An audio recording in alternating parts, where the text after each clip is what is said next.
Minnesota Democrats are literally showing you every single day that they could give two shits about you. This is what just happened. I don't know if you guys have heard about this yet, but in Hennepin County, they are saying that the law enforcement there is outraged because of what Minnesota has just decided to allow or not allow. I think not allow might be the better word here. According to this, the police announced that they've been making legal traffic stops, and seizing hundreds of illegal guns and drugs. But Minnesota Democrats just made the decision they can no longer prosecute traffic stop felonies. What even is that? Like, that makes absolutely no sense to me. And so Hennepin County law enforcement leaders are calling the decision not to prosecute felonies stemming from traffic stops deeply troubling, which I'm pretty sure we would all agree with. Even some Democrats are probably going, WTF, like, what are you doing over here, Mr. Walls, right? And so this lady here, I want you to listen to her and what she has to say regarding this. You ready? Listen. This morning, we are here to talk about the Hennepin County's decision not to prosecute felony cases that stem from low-level traffic stops.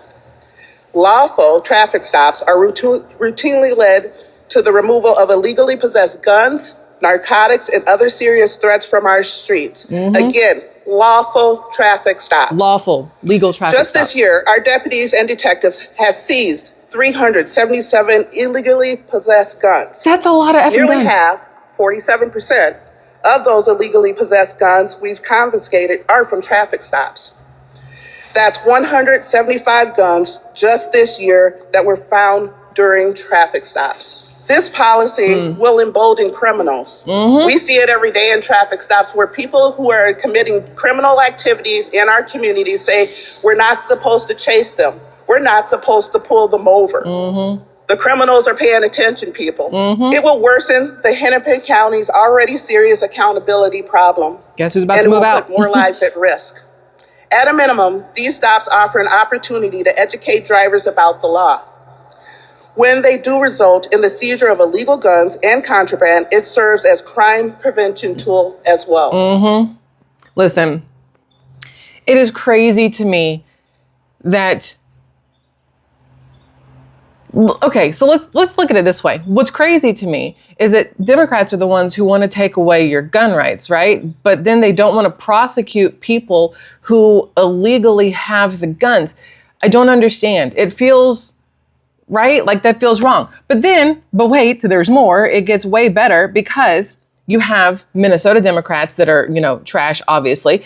And then you go over to California, where you have good old Governor Gavin Newsom and LA Mayor Karen Bass. We know how much we love the two of them together as they sit there and pretty much watch LA and parts of California burn, no pun intended, the Palisades fire and whatnot. But this here, you guys will see, I'm not going to there's no volume really here, but this is at a beauty supply store and there's a bunch of cops there. And you want to know why? Because police say a brave female shopper shot dead a sex offender with gang ties who walked into a Los Angeles beauty store and began groping women before threatening to kill everyone.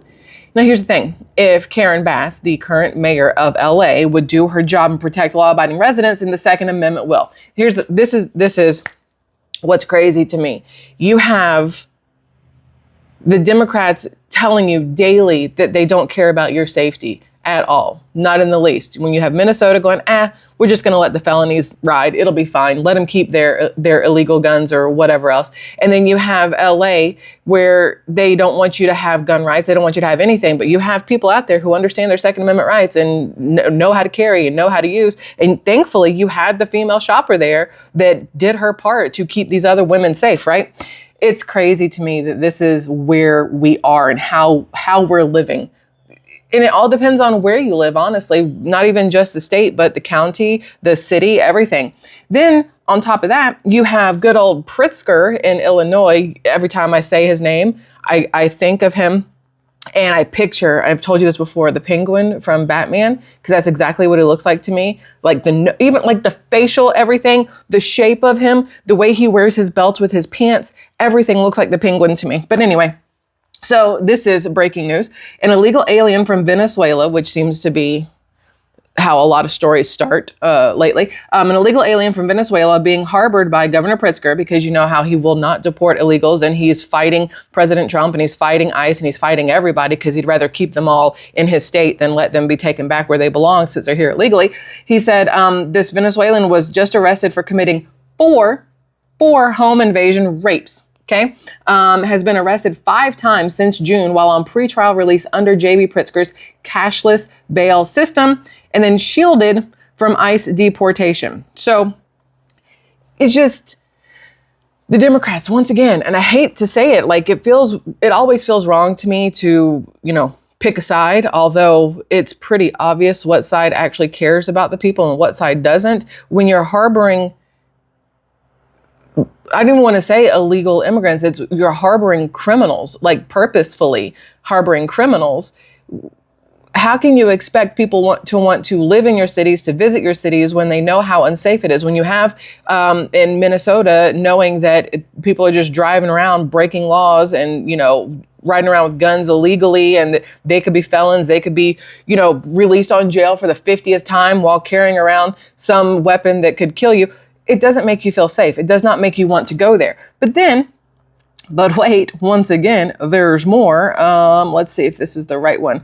This is a school teacher. I want you guys to listen to this. Listen to this. Let me pause this and get this so you can hear it. I want you to hear this. This is a school teacher.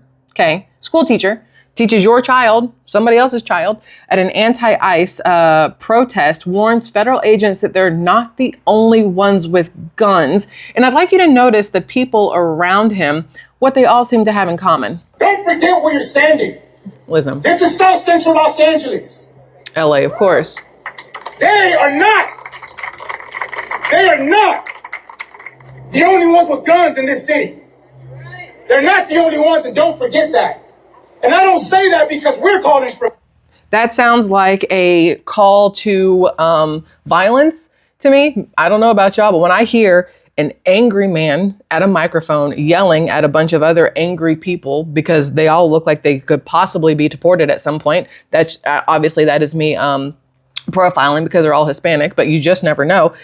You have an angry man standing there talking about how where they live, they all have guns and, basically calling for action against ICE. That's slightly terrifying. Not even to mention the fact that my husband and I were talking about it earlier. He's like, how do we even know this teacher is legal? How do we even know the teacher's legal? Remember I think he was a professor. No, he was a professor for a while, I believe. And then he was the superintendent in Des Moines, Iowa. I never remember where Des Moines is. I think it's Iowa, or is it Idaho? I do this every single time, and it's not on purpose. I've just been out of school for a very long time, and I don't remember where cities are in certain states. So blame me, blame the teachers, blame the school system for that. Either way, that person was technically illegal and a felon at that point, and was driving around with guns in his car on school properties, things like that. Our teachers, we've seen over the past year, especially these teachers that have taken to TikTok and to X and to Instagram, Facebook, YouTube to voice their dissatisfaction with our country and how they're not allowed to basically brainwash our children. And then they go into the schools and try to brainwash our children. You have this man who is a teacher standing up here in LA talking about how they all have guns and they need to remember that. That sounds like a call to action of violence. That's not okay. There is nothing okay about that. Then, y'all, but wait, there's more. This to me, though, is like the icing on the cake in a positive way. Let me explain. Letitia James. You all know who Attorney General Letitia James is for California. She is, not California, forgive me. You guys know, New York. She is a moron. And she is under the microscope right now because of the whole, I own a house, but I don't own a house, but I rent it, but I don't rent it, but I rented it to my OnlyFans niece, but then she didn't pay me rent, but I told the IRS that she paid me rent. And so, I'm just lying all over the place.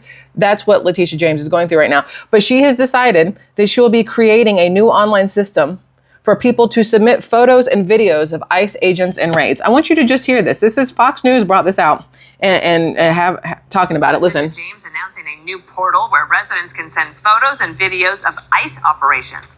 James says the portal is meant to review and investigate legal violations by agents, and her statement referenced Tuesday's immigration raid in Chinatown in New York City. Meantime, House Democrats say they will launch their own similar ICE tracker. Of course. U.S. Attorney General Pam Bondi criticizing that effort, citing a sharp increase in violence against law enforcement. Exactly.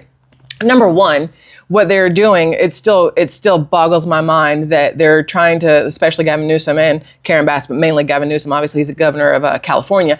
He was making the whole that the ICE agents can't wear masks. It needs to be unlawful for them to wear masks. But these are the same ones that during COVID, if you didn't have a mask on, it was almost like they wanted to burn you at the stake. You know what I mean? The hypocrisy there is just overwhelming.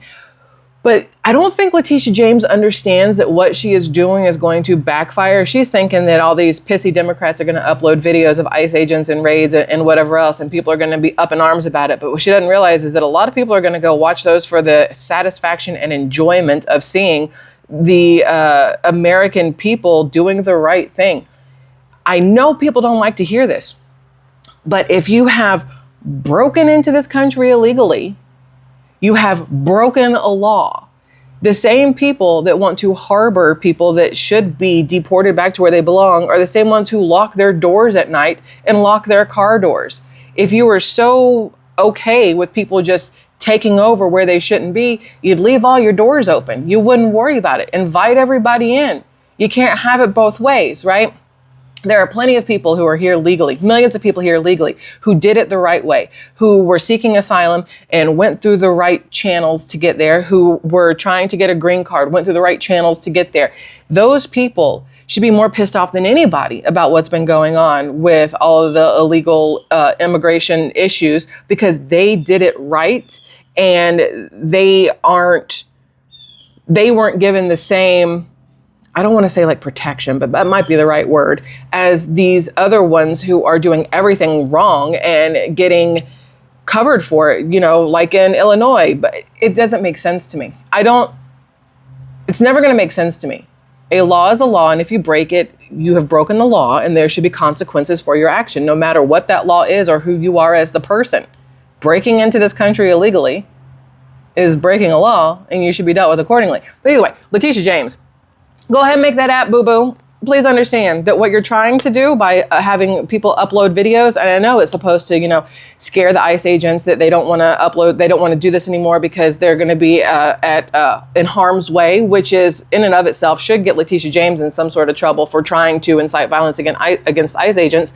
But it's going to backfire on her because people are going to effing love it, and it's going to be not what she's expecting. That's all I think about when I see it. Anyway, y'all, that's it. I'd love to know your thoughts on this, especially the fact that thanks to a Second Amendment user, follower, how would you phrase that? Second Amendment, don't know the word, person, woman, female, in LA, there is one more piece of trash off the streets. So it's a feel-good story if you ask me. Anyway, that's all. I love y'all. Goodbye.